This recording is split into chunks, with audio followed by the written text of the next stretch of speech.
Well, conference realignment remains the biggest talking point in college sports right now, and Dana O'Neill and Brian Hamilton of The Athletic sat down and talked at length about what it could mean for Gonzaga. We break down their conversation here and what makes the most sense for the Zags, while also discussing Andrew Nembhard's record-breaking contract right here on the Locked On Zags podcast. Don't go away. You are Locked On Zags, your daily podcast on the Gonzaga Bulldogs. Part of the Locked On Podcast Network. Your team every day.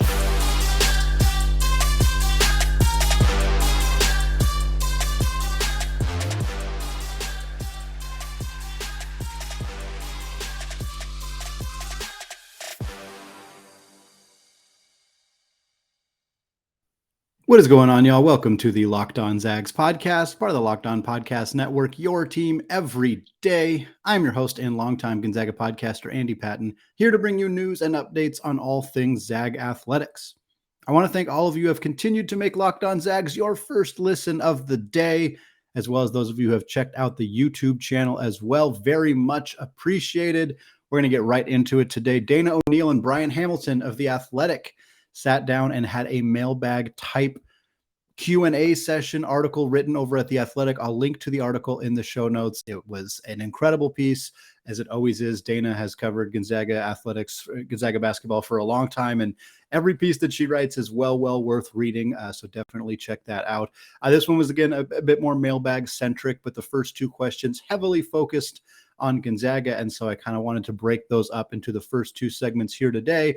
We're going to talk about the conversation that they had regarding Gonzaga to the Big East, the big talking point that has been discussed at length on this podcast and throughout the college basketball landscape. Of course, this realignment conversation has really focused on football for the majority of college sports fans. Obviously, football is the big moneymaker. It's the driver. It's the reason that USC and UCLA made the decision to jump to the Big Ten. It's the reason that most decisions involving college athletics are made. That's just how it works. Capitalism, baby. That's just kind of the name of the game for college sports, of course. But for basketball, there is a lot of implications here, not just with USC and UCLA moving, but what other programs could potentially change. And one of the biggest conversations that continues to come up is what it means for Gonzaga, who is clearly in a conference in the WCC that is below their standard of excellence. And you all know, you've listened to this podcast before. If you haven't, welcome.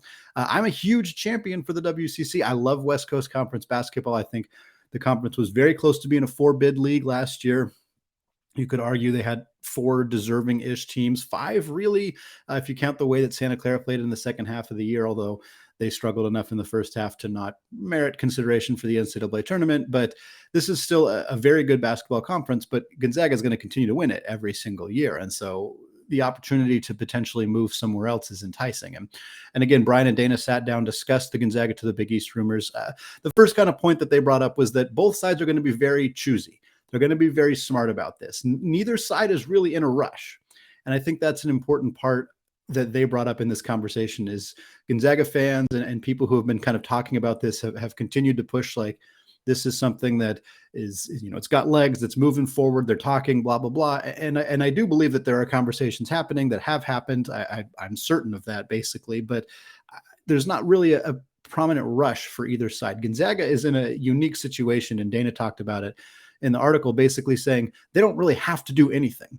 They're wildly desirable. That's the phrase that she used, wildly desirable. Any conference would love to add them from a basketball perspective. Now, obviously, there are some hitches potentially with travel and with football, which is kind of the two biggest sticking points regarding the Big East and the Pac-12 respectively. But the addition of the basketball program is massive. It would tremendously help any conference immediately because of that. And I think the biggest issue that was brought up in this article is the Big East's TV deal. Right now, they have a TV deal with Fox. If anybody has watched Big East basketball, their games are on weird times. They play Friday and Sunday, so that would be an adjustment if Gonzaga ever did end up in the Big East. They play Friday afternoon games. They play on Sundays. They're all over Fox Sports, FS1. The Big East has really significantly helped Fox be a major player in college basketball. This is their moneymaker when it comes to basketball. Now, Fox just dropped a whole bunch of money on college football, a whole bunch of money on college football, which kind of lends the question of, is Fox going to be able to still offer a lucrative package when the Big East wants to re-up their media rights? And if I think that the relationship between the two, the Big East and Fox, is strong. And I think both sides probably want to continue it. As you know, I'm not as plugged into that as many other people are, but there's no indication that either side is wanting to end the relationship. But Fox they don't have endless amounts of money, as much as it may seem like they do. And if they're going to put a bunch of that money towards football, are they going to have enough money to continue to try to entice the Big East to stay with Fox? Are they going to be able to give them the kind of media rights deal that the Big East wants? For the Big East, they have to be salesmen. They have to convince the Fox or whomever, if it's not Fox, if it's ESPN, if it's some other company, they have to convince them, hey, that we are a desirable group of basketball programs. We're going to make you money on TV deals, on media rights, on sponsorships, all of that. And one way to do that is to hold up a team that's been ranked number one in the country in each of the past 3 seasons and say, look, they are now in our conference. They are now playing our member schools. Like this Gonzaga and Villanova is a game that's going to happen twice a year. Gonzaga versus Creighton, Gonzaga, whatever the matchups may be. That is something that's going to entice those big media companies a lot. We know ESPN absolutely loves Gonzaga. I talked about that in a recent episode. That could be something that maybe moves the needle a little bit more for the Pac-12, depending on what they do. And we'll talk about that more in the second segment. But it could also be an opportunity for the Big East to add Gonzaga and put a little bit of pressure on Fox, like, hey, we need this amount of money. There's other companies that are interested, whatever it may be. I'm not super privy to how those negotiations go. I'm not a large scale merger person. Like this isn't an area of expertise for me, but certainly adding Gonzaga adds value to the Big East. There's zero debate about that. The Big East is a non-football powerhouse basketball conference. Adding the best basketball program in the country that also doesn't happen to have a football team is a very obvious decision. Obviously, the travel is still there. We've talked at length on this podcast about what the travel looks like. I've written about it at the website, Zags Score. You can check it out there. And there are some sticking points, some hoops that are going to need to be, they're going to need to figure them out. What is Gonzaga going to do with their non-revenue generating sports? Is baseball and tennis and rowing and soccer, are they going to also go to the Big East? Are they going to stay in the WCC? Is the WCC going to let them stay? Those are all things that need to get figured out. And that's part of the reason that there's not a tremendous hurry here. Gonzaga's not unhappy in the WCC. Yes, Mark Few has made statements hoping that the other programs will, funnel more money into basketball and try to be more competitive. And that has largely happened. USF makes the tournament for the first time since 1998. St. Mary's is continually a top 25 team in the country.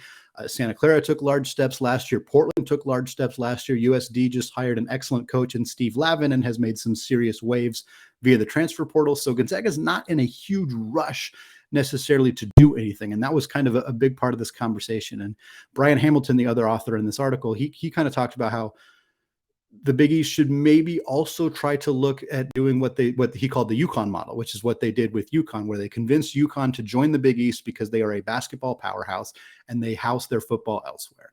Now he's looking at some other schools that his argument is there's 2 super conferences. If you are in a non-super conference for basketball or for football, not the Big Ten or the SEC, does it really matter where your football program is? And it's kind of too early to tell exactly how that's all going to shake out. But his argument is maybe the Big East should call Syracuse or Pitt or Boston College or Duke, which is Duke's probably a tough call, but call schools like that and say, hey, would you consider coming to the Big East? We'll give you this piece of the pie. You'll get this much revenue. Your basketball program will be elevated because of this. And also you can maybe, nobody's going to cut football necessarily, but you could move your football to the Atlantic 10, or you could move your football to independent, or you could do something different with your football program. I would think that for the Big East, it would be much easier to just call Gonzaga, convince them to come out there and just deal with it that way, because it's a better basketball program than any of Syracuse, Pitt, Boston College, better than all of them. And you don't have to deal with that football piece or try to convince a program. Now you have to deal with some of the travel pieces. And that was another thing that Brian mentioned was he doesn't think that this happens unless the Big East adds at least one more West Coast school. But he also mentioned that's probably not a huge hurdle. They could probably make that work. The obvious choice in my mind would be St. Mary's. And this would be devastating, for the WCC if both Gonzaga and St. Mary's were to jump ship to the Big East. But St. Mary's has proven themselves to be a legitimate enough basketball program that they could compete in the Big East. There's no debate in my mind that they could compete. Would they be, would they finish second like they continue to finish the WCC? Absolutely not. Not a chance. They'd be probably a mid-level-ish Big East squad, but they would compete.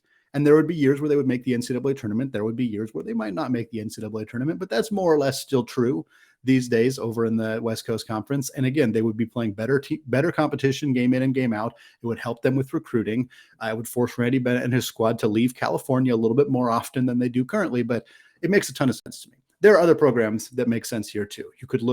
You could remain in the WCC. You could look at San Francisco or Santa Clara. Probably don't make as much sense. They would enter the they'd enter the Big East towards the bottom of the standings. But you could also try your same football tactics with schools like San Diego State or Boise State or UNLV or Colorado State. Are those programs going to get rid of football? Obviously not. Of course not. 0% chance of that. But would they be able to house their football somewhere else and come over and play basketball? I think San Diego State's probably the only one that makes sense here. And I think there's a reasonable chance that the Pac-12 picks up San Diego State, in which case this is going to be a moot point. But it is something to consider for the Big East is what other West Coast schools would they add? Would it just be one? Would they try to add a couple of more, 2 or 3 maybe, to kind of make it a little bit easier from a travel perspective?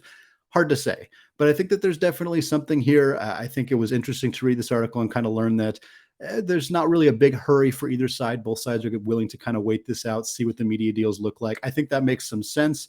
I don't think Gonzaga needs to be in a rush to do anything, but obviously this is something that is being seriously discussed by more than just, bloggers and people on Twitter. It's a legitimate conversation that is happening, and I think it'll be interesting to kind of see how it continues to shake out. All right, we're going to come back in the second segment. We're going to talk about the Pac-12, what is next for them. We're going to continue to use some great content from this article at The Athletic by Dana O'Neill and Brian Hamilton. But before we get there, I want to tell you all about today's sponsor, Built Bar. From the people who invented healthy and tasty comes the latest gifts to your taste buds. You've probably tried the amazing coconut brownie chunk Built Bar, but guess what? Your friends at Built have given the coconut brownie chunk the Puffs treatment. That's right, the coconut brownie chunk Built Bar flavor you love in a deliciously chewy marshmallow covered in 100% real chocolate. It's like a fluffy cloud of coconut brownie goodness. They are good for you too. Low calorie, low sugar, high protein, and all delicious. Coconut brownie chunk puffs are only here for a limited time, so go to Built.com now to make sure you don't miss out. All Built Bars are made with collagen protein, which your body absorbs more efficiently, and it provides tons of health benefits. Eat something that tastes good and is good for you. Stop fantasizing. Get to Built.com to order your box of coconut brownie chunk Built Puffs right now. In fact, go to Built.com and use promo code LOCKED15 and you will get 15% off your order. That's promo code LOCKED15 for 15% off at Built.com. All right, still Andy Patton, still locked on Zags, heading in to segment 2 now. And if you've ever wondered which NFL stars move the betting lines the most, starting July 18th, Locked On gives you the 50 most valuable players in the NFL from the odds makers at BetOnline. Available July 18th on Locked On NFL, wherever you get your podcasts. All right, we're switching to talk about the Gonzaga to the Pac-12 and what that could potentially look like. Of course, segment 1, all about Gonzaga to the Big East, one of the prominent talking points this offseason for the Gonzaga Bulldogs basketball program. Dana O'Neill and Brian Hamilton of The Athletic were writing an article, a mailbag-style piece, discussing Gonzaga to the Big East in the first question. The second question was about the Pac-12, what's going to happen there, and whether Gonzaga could get involved. Dana talked about how the Pac-12 is pretty much in trouble regardless. The big conversation around the Pac-12 right now is what's going to happen with Oregon and Washington. We've already, of course, seen USC and UCLA depart and head to the Big 12. I don't think Oregon and Washington are going anywhere super soon. That was kind of discussed in the article, is if they were highly coveted by either the SEC or the Big Ten, they would be there by now. It would have already happened. The fact that it has not happened is a fairly good indication that it's not going to happen anytime soon. Of course, the merger between the Pac-12 and the Big 12 fell apart. That was discussed in a very recent episode here of Locked On Zags. Check back in your feed if you happen to miss it. There's been some conversation about a Pac-12 ACC merger, what that could look like, a shared media rights deal potentially. But the situation with the Pac-12 is pretty dire. Both Brian and Dana kind of discussed even if Oregon and Washington stay, the Pac-10 as it currently stands is just not necessarily viable. And there's some legitimate concern that the conference is going to quite literally get picked apart. Big 12 is going to take the schools that they want, which is rumored to be the two Arizona schools, Colorado and Utah. The Big 10 is eventually going to take the schools that they want, which is probably Oregon and Washington, potentially Stanford and Cal as well, depending on how big the Big 10 wants to get. And then, of course, you have Oregon State, Washington State, who are just going to be scrambling to figure out what the heck they can do to find themselves in a conference that's going to allow them to make some money and play their sports. And that's the worst case scenario for Pac-12 fans and for the Pac-12 conference in general, but it is a realistic situation that could end up happening. Now, the Pac-12 has the ability to fix at least their basketball fairly easily, depending on how willing they are to be flexible. Gonzaga is obviously the top choice here. If the Pac-12 is willing to just dive into making their basketball conference better, to not care as much about football, and to kind of relax the rules that they've always had, which is always football programs and always big, high research institutions. If the Pac-12 is willing to give way on that, Gonzaga would be an obvious addition. San Diego State would be an obvious addition. They also have the benefit of being a very good football program as well. Definitely makes plenty of sense there. UNLV, a couple other Mountain West schools, Boise State, Colorado State, obviously makes sense because they are good basketball programs and also have football programs. In Boise State's case, have a very good football program. Not sure how much that would be of interest to the Pac-12. St. Mary's was mentioned in this article. Of course, they are basically just the same problems as Gonzaga, but just not as much of a reward. They don't bring in as much money. They are not as good of a program. So I'm not sure that I see a natural fit there. The biggest thing that Dana talked about in this article was, Mark Few doesn't need the Pac-12. The Zags don't need the Pac-12 as much as the Pac-12 might need the Zags. That was the article, or that was the conversation that she talked about. She mentioned would you want to play your rivals recruiting wise? And she had a fantastic quote. I'm just going to read this quote directly because I think it really sums up the Gonzaga to the Pac-12 kind of conversation.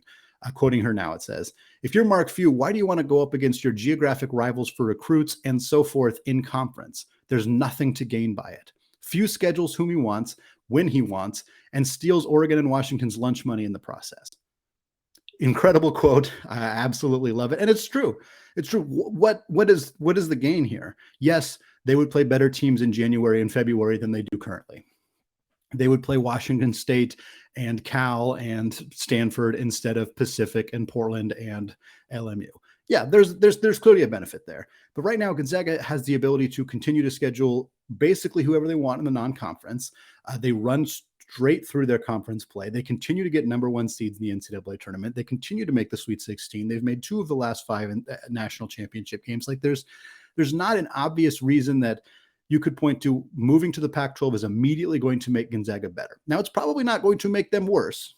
That would be surprising. But the argument about, they're going to be they're going to be playing teams that they're competing with recruiting wise. That could be a bit of a challenge for them.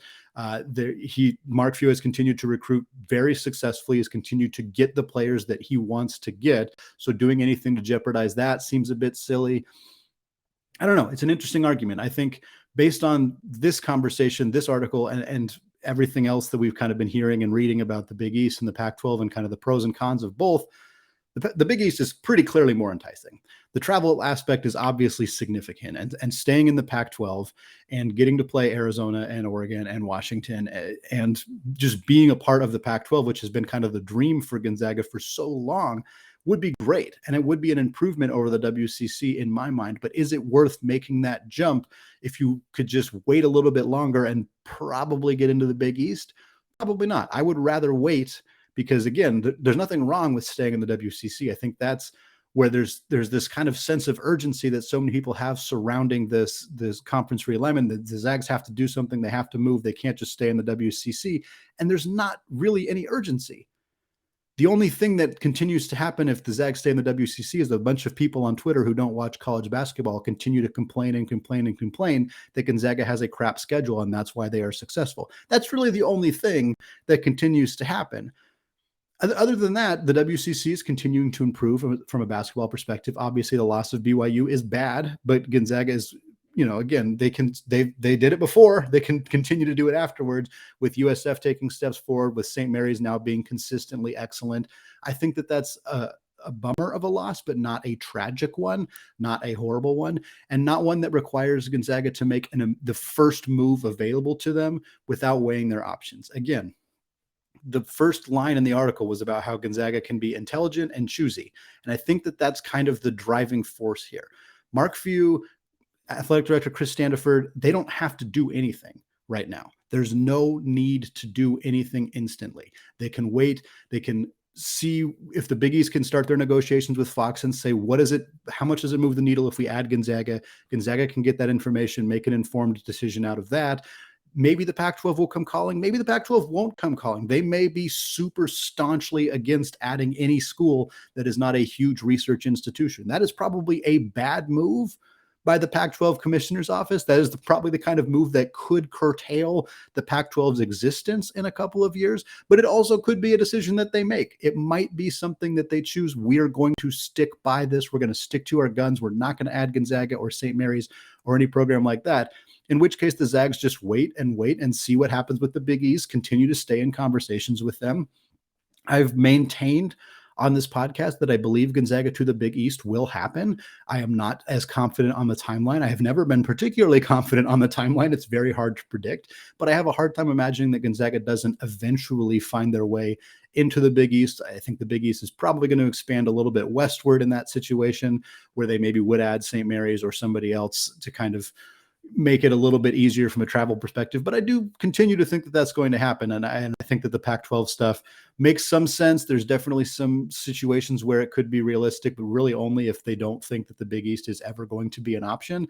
And I have a hard time imagining that they will ever completely rule out the Big East, in which case I don't think they'll do anything until that situation comes up. All right, 2 segments down, 1 more to go. Segment 3, we're going to talk about Andrew Nembhard, the biggest contract ever given to a college second-round pick in the history of the NBA, secured by Nembhard on Wednesday evening. We're going to talk all about that in the final segment. All right, segment 3, still Andy Patton, still locked on Zags, switching away from talking about conference realignment to highlight an excellent piece of news that happened on Wednesday evening. Andrew Nembhard, former Gonzaga Bulldogs point guard, now with the Indiana Pacers, officially signed a 4-year, $8.6 million deal with Indiana. Notably, out of this contract, the first 3 years and the $6.4 million is guaranteed. Guaranteed $6.4 million in his first 3 years with the Indiana Pacers. This is the highest guarantee for a second-round pick out of college ever. That is a tremendous accomplishment for Andrew Nembhard. He got more guaranteed money than the 18th through the 30th pick in the NBA draft. He went 31st, and he has more guaranteed money than the 13 players selected ahead of him in the NBA draft. That is insane. That is an absolutely ridiculous stat for Andrew Nembhard. He not only gets 6.4 million in guaranteed money, he also has the potential to hit free agency earlier than many other NBA draft picks. I saw some people talking on Twitter, I believe it was Bobby Marks, who's a prominent basketball reporter, who said this is the best second round contract he's ever seen. Bar none, this might be the best contract a second round pick who has yet to play a game in the NBA. Obviously, we talk about like Draymond Green and other very, excellent Hall of Fame caliber second round picks. They signed very great contracts later in their career, but for a second round pick who's never played in the NBA coming out of college, this is the best contract that's ever happened. That needs to be celebrated. That needs to be celebrated a lot. That is so awesome for Andrew Nembhard. I love his story so much. I know so many of you who are listening to the show probably know his story. We're going to go over it anyway, because I think that it's important to kind of note his unwavering commitment to himself, his unwavering belief in his ability to make the NBA. He was a very prominent high school basketball player in Canada, recruited by Gonzaga, and basically everybody coming out of high school decided to go to Florida. His intention was to be a one and done. That was fairly clear that he wanted to be a guy who went to college for 1 year and jumped straight to the NBA. And he was good at Florida, but that team wasn't very good. His teammates weren't very good. And there wasn't a realistic path for him to jump into the NBA after his first year. So he stayed for year 2. Things went fine in year 2, but after that, he was not happy at Florida. He declared for the NBA draft and also entered his name into the NCAA transfer portal. Didn't get a lot of nibbles from NBA teams, thought, okay, that's not the path I'm going to take. but I don't want to be here in Gainesville anymore. So I'm going to transfer. Ended up coming to Gonzaga. The whole expectation all along was that he was going to sit out that first season, the 2020-2021 year, and then take the reins over the following year.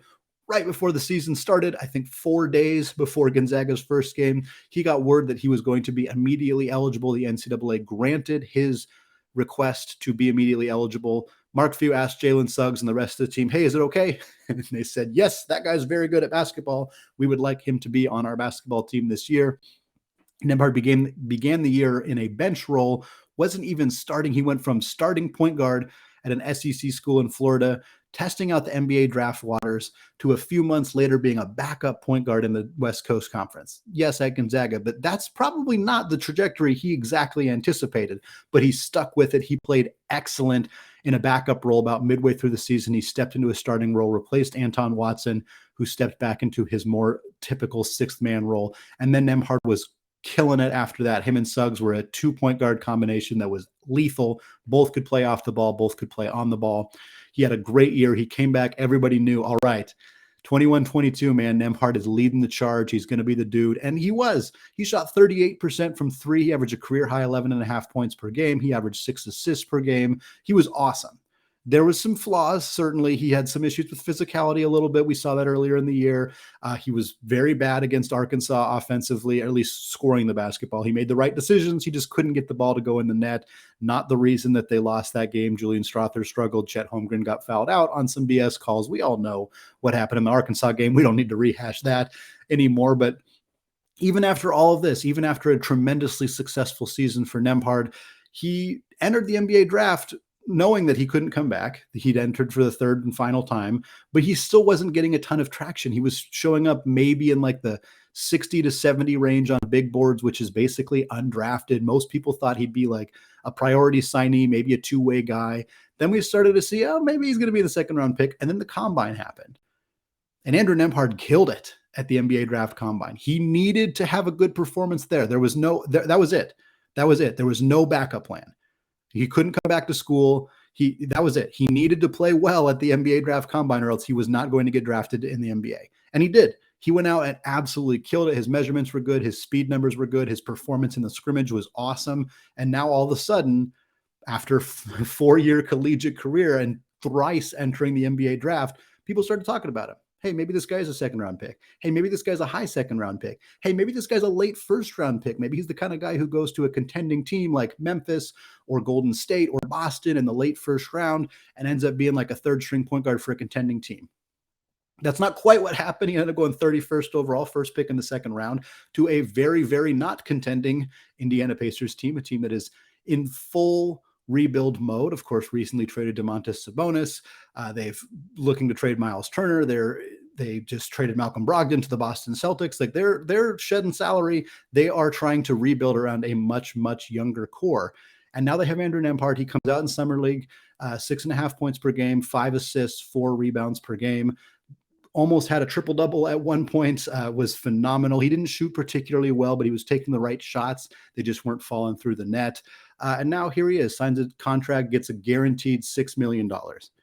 One of my favorite stories. One of my favorite stories for a Gonzaga basketball player, the perseverance, the dedication, the, again, unwavering belief that I am an NBA player. I will get an NBA contract. I'm going to continue to make the decisions that make the best sense for me. He made the right decision to return to school. He made the right decision to transfer to Gonzaga. He made the right decision to come back to Gonzaga. And then he made the absolute right decision to enter the draft after this year, to go to the NBA draft combine. Look at him now. I love this story. I'm so happy for Andrew. He's a pretty quiet guy, fairly reserved guy if you talk to him in press conferences or whatever, but he is a absolute bulldog in every sense of the word, an absolute warrior, and more than anybody deserves this contract. Guaranteed $6 million before he's played an NBA game. I've followed Andrew Nembhard's career for years, and until it happened, I'm not sure that I would have ever told you that I thought that was going to happen, but it did. It's more than deserving. Pumped for Andrew. Very excited to see what he can do in his first NBA season and beyond. All right, that is going to do it for me today. Don't forget to check out my written content at scorezagscore.com. If you haven't gone to the site yet, it's just underwent a facelift. It looks fantastic. I'm very proud of it. I'm excited for you all to check it out. One more show later this week, going to talk some more NCAA rules and what that means for the Zags right here on the Locked On Zags podcast. Available wherever you get your podcasts and available on YouTube as well. Finally, thank you again to those of you who have made Locked On Zags your first listen of the day. Locked On WCC doesn't exist yet, but you can get more informed on the West Coast happenings by making Locked On Pac-12 your second listen of the day. Host Spencer McLaughlin and the local experts of Locked On take you across the Pac-12 in 30 minutes, 5 times per week. All right, thank you all for listening, and go Zags.